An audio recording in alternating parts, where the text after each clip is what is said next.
Halo guys, assalamualaikum warahmatullahi wabarakatuh. Welcome back to my channel Yakub Merpati Putih.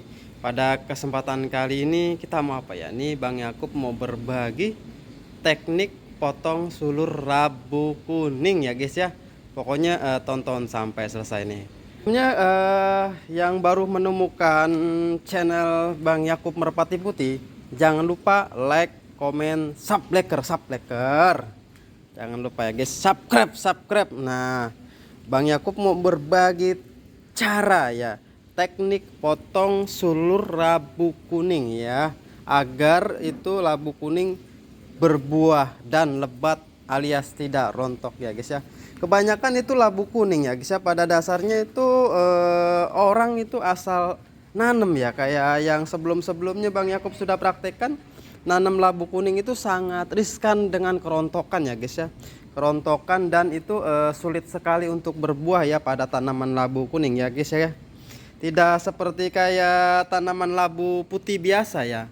Kalau tanaman labu putih biasa itu asal kita tanam, kita lempar bijinya juga udah berbuah ya guys ya.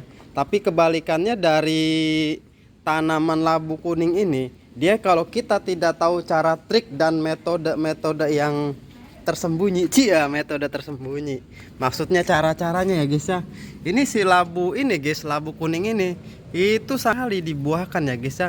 Itu semua ada trik, ada cara-caranya guys ya, ada metodenya ya guys ya, yang perlu teman-teman lakukan ya.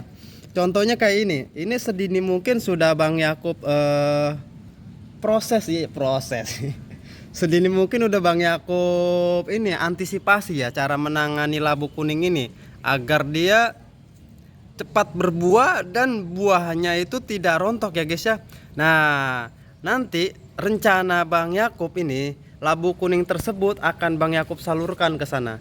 Jadi sulur-sulurnya ini nanti Bang Yakub rembetkan dari ujung dunia sampai ujung langit.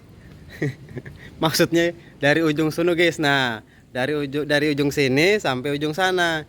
Jadi kan nanti ketika si labu kuning ini berbuah, itu buahnya akan menggantung. Nah, itu akan terlihat lebih indah dan enak dan dipandang ya ketika Bang Yakub ngasih tahu kepada teman-teman Bang Yakub atau subscriber Bang Yakub ya. Nah, jadi begini guys, cara trik ya potong sulur labu kuning. Nah, ini ketika daun sudah banyak begini, itu teman-teman segera lakukan ya, lakukan potong pucuknya ya, jangan terlalu panjang. Kenapa Bang Yakub menyarankan seperti itu? Karena kalau dia tidak dipotong, kemungkinan itu buahnya juga lebih sedikit ya guys ya, lebih sedikit ya guys ya. Tapi kalau teman-teman potong sedini mungkin, nah dia akan, nutrisi ini kan terfokus satu dulu guys, satu batang ini dia akan membesar dulu ya.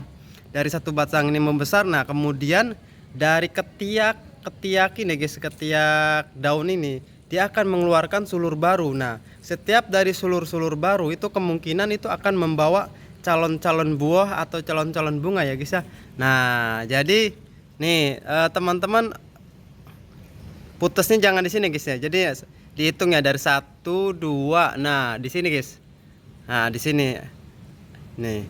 Nah, jadi teman-teman antara ketiak sini dan ketiak sini nih. Nah, jadi diusahakan teman-teman jangan langsung mutus di pas di sini guys ya.